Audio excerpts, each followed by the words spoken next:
So, Suzanne Callahan's book, Brain on Fire, starts off as being kind of misleading, to be honest. Her brain is not actually on fire, nor does she feel a sensation of her brain being on fire. Instead, this book is an account of her experience with a disease known as anti-NMD receptor encephalitis. This disease was only discovered 3 years prior before her diagnosis. It was discovered in 2007 by Joseph Dalmo, and is now interestingly thought to be the cause of quote-unquote demonic possession seen in history. The disease is characterized by autoantibodies that target NMD receptors on the brain, causing severe inflammation.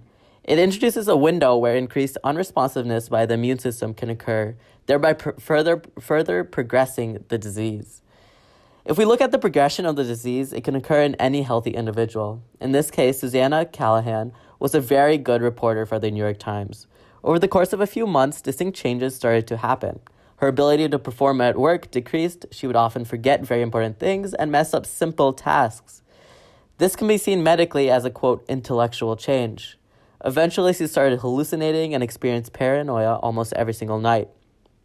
Every physician she went to at this time could not help her and simply told her to get more rest and stress out less. The disease progressed further until she would have seizures, memory loss, and a complete personality change. She lost all of her memories from when she was diseased. Therefore, her current account was based off the experience of others. So, what are the main takeaways from her story? In medicine, the patient-centered experience is key to proper care.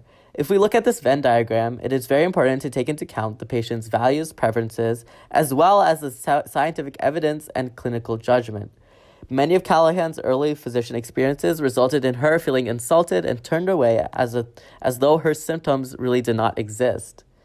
Physicians are often quick to judge, and the patient-centered approach is not taught enough in the medical education process.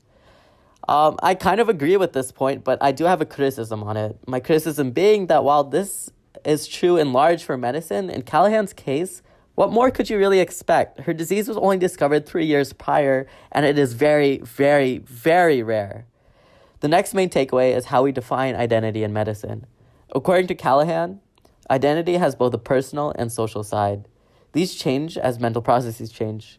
It is an important question when looking at the ethics of healthcare on how we define identities. Ultimately, this was a really great read, and I would definitely recommend it to others.